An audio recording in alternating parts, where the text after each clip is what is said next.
What is up, everyone? Welcome back to the channel. In this video, I'm going to be covering all of the things that you need to know before you start selling on Amazon. I know a lot of you came from my TikTok and those videos are very short, so I'm going to be answering all of the questions that I get asked and I'll be covering them in this video. So before we get into it, if you could hit that like button for the YouTube algorithm, subscribe to the channel if you want to see new videos like this every week, and drop a comment down below for a chance to win my Amazon FBA course or a $100 prize. I pick a random winner from the comment section and I announce the winner at the end of every month. Alright, so a lot of you are probably wondering, is Amazon FBA worth it? You see a lot of bad reviews out there, people saying it's a scam or it doesn't work anymore, it's too competitive. So I'm going to be breaking down everything from my experience. I've been doing it for about 2 years now, and I run a community of over 3,000 other Amazon FBA sellers that I talk with daily, as well as an Amazon sellers Discord community. So I know a lot about what people are doing, people's success, people's failures, and my own business as well. So just because you see it in other Facebook groups or online doesn't mean it's necessarily true. If people have a bad experience with Amazon FBA, they're more likely to say it's not a good idea. So let's get into the top 10 questions that people ask me about Amazon FBA. Number one is, how do I brand my product? So there's a couple different ways you could do this. I put my brand and logo on the product itself and on the packaging. So think about products like Apple or Nike. Those are big branded products. If you just see that Apple logo, you know it's an Apple product. So you want to build brand recognition. So when people see your logo, they know, oh, that's a good brand, without seeing the actual brand name. So you want to have a great product that people remember. This is up to you though. It costs more money to brand your product. The better the packaging, the more it's going to cost. So when you get like an Apple product, you realize everything is packed nicely. Everything is really neat. Everything looks clean. The box is really thick and sturdy. So you could either go that route or you could do the minimum, which costs less, which is basically putting your logo and brand on the product. Again, it's better to customize your products than sell what's already on Amazon. So you always want to differentiate your product, make it stand out, make it better, and then hopefully they will keep coming back to your store because they know you're a good brand and they want to buy future products. Now, this is also important because now Amazon says that you have to send them pictures of your product with your brand name on the product packaging or the product itself. So you physically have to send them a picture of you holding your product in your hand and have your brand printed on that product. It can't be a sticker, it can't be written, it has to be permanently affixed to the product, and then you're going to send them the picture of your brand on the product and they're going to approve your brand on Amazon. You don't need a trademark, but I have a trademark because it gives you more brand protection and features on your Amazon listings, but you don't need one to sell on Amazon. Number two, I get a lot of people asking me, how much money can I make? Is it possible to make $500 a week?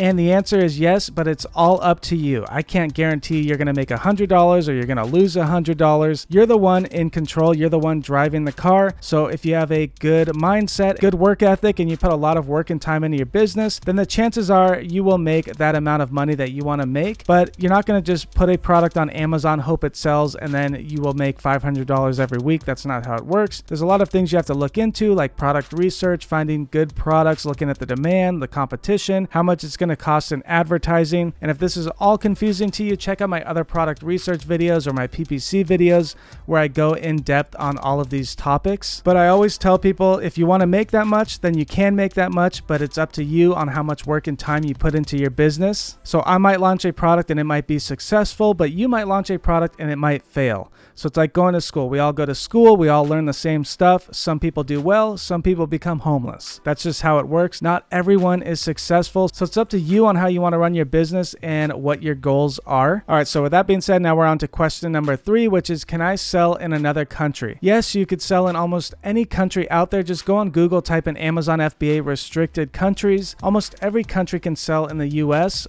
except for like Nigeria, Iran, Iraq. There's a few others out there, but go on Google, type that in and check it out. I have many students in the UK and Australia and Canada, and they all sell in the US. You just need a cross-border bank account for the currency transition, and your taxes will be a little different because you're filing in a different country. So you should know how your taxes work in your own country, but those are the major differences between the US and other countries. But it is possible to sell in the US from another country. Number 4, a lot of people will say it's way too competitive, and the truth is, yes, it's competitive.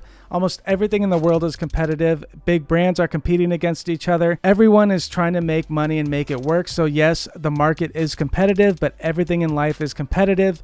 Whoever competes the best will come up on top and get the most sales. So you have to be willing to put in work, because if you're not putting in work, someone else is, and they are going to be getting those sales. So you have to be competitive. And that is just the truth with selling on Amazon or any other marketplace out there. Everything in the world is competitive. All right. So number 5, a lot of people say, oh, you must be a scam because you sell a course. And I get this a lot, because why would I be selling a course if I sell on Amazon and I'm doing pretty good? Well, the truth is I was never going to make a course, and you guys know my backstory if you've been following me for over 2 years. I had an FBA Facebook community, and I spent hours trying to teach people what I did in my launch because I had a successful launch. But this would waste hours of my day. I would be losing time with my own business. So that's when I recorded a course to help people out, and I priced it very cheap compared to the others.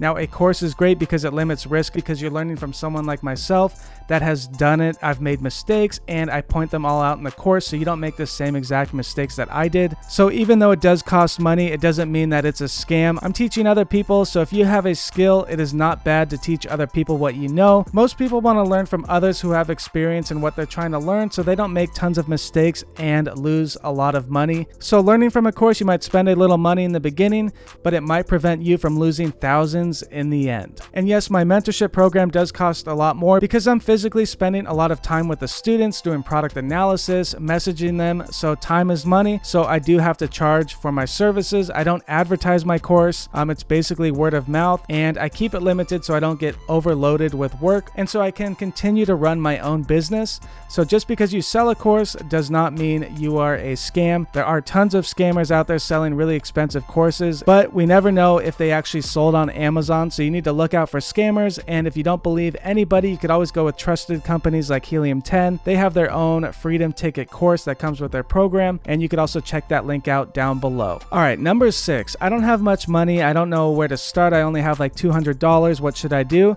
And the truth is, you need money to make money. So if you only have a couple $100s, you could always do a very small order, like 5 or 10 units of a product. Or you could try retail or online arbitrage, where you go to stores or online, you buy products on clearance, and then you resell them on Amazon. That could get your foot in the door. You could see how Amazon FBA works and then grow from there.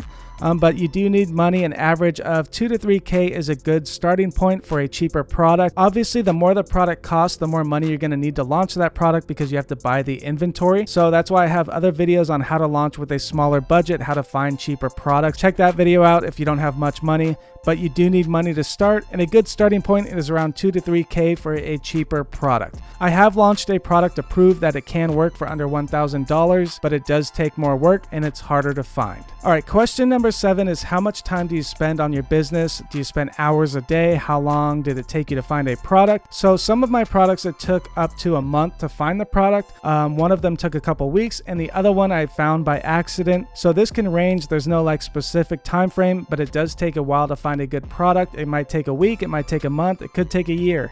It all depends on how much time, creativity that you have, and how much work you put into finding a product. I have a ton of videos that can help you find a product. Just check my other product research videos.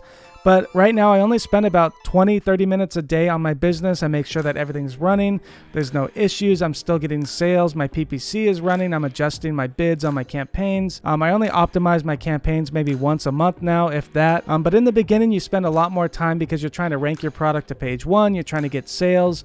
You're adjusting your keywords that you're targeting in your advertising. So there's a lot of work in the beginning, maybe a couple hours a day that you will be doing. But it all depends on your product, how competitive it is. If it's not that competitive, then you're not going to need that much PPC. So there's a lot of factors. So there's not one exact answer for that question. But right now I maybe spend 20 minutes a day, if that, on my own Amazon FBA business, mainly just trying to keep in stock, ordering inventory, and I make sure that everything is running smooth. Number 8, can you help me find a good product to sell? I can't find anything good. And the truth is, product research, like I said, does take a lot of time. I'm not going to spend weeks or months trying to find a good product for you to sell, because there is no guarantee. Like I said, I could launch a product that might do better, where you could launch that same product and you could fail because you might not know how to optimize your campaign, or a ton of other things can happen. So I don't offer that service because I try to keep trust in people that buy my services, and I don't want to guarantee anything that can't be guaranteed. But I do have a product validation service on my website. It's called the Product Validator,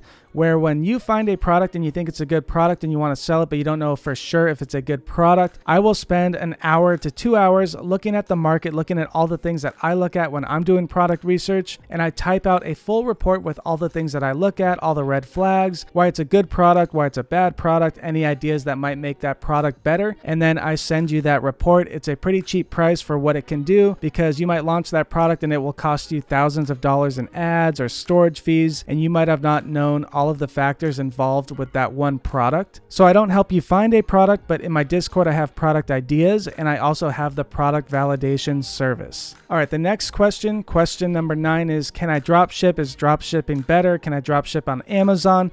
You cannot dropship on Amazon. It's against their policy. They have a certain way that you can dropship. You have to have your own brand name on those products. And when you dropship from Chinese companies, they don't print your brand name on it. They just have the generic product packaging, because you're going from a website that's linked to their store on AliExpress, and then they're shipping that product. So I don't like dropshipping, because you're not building a brand customer base. You're not building like a following where if you launch a potential future product, you don't have people that are going to buy it. It's like random products that you're selling that are cheap, and it takes 1 to 2 weeks to ship from China. So that's why I do Amazon FBA private label. The customers get it in 1 to 2 days, and I'm selling an actual branded product that they could trust.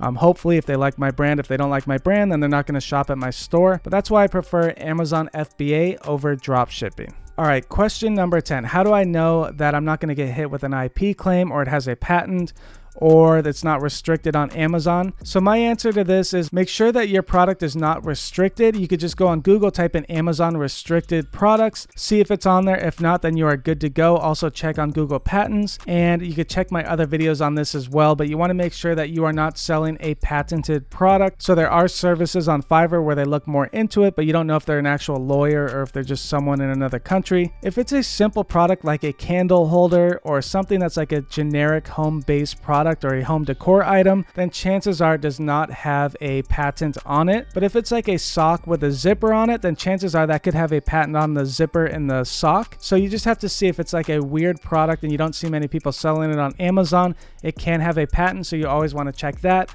Check Amazon's restricted categories and restricted products on their website. There's a full list of what you can and cannot sell on Amazon. And the more research you do before you launch the product, the less issues you will have when you actually start selling that on Amazon. So that is basically it for this video. If you need any help with your own Amazon FBA business, again, check out all my other videos that are completely free. I do have a course, and I also offer mentorship, so you could check that out. I'm not a scam. You could check with all the other students.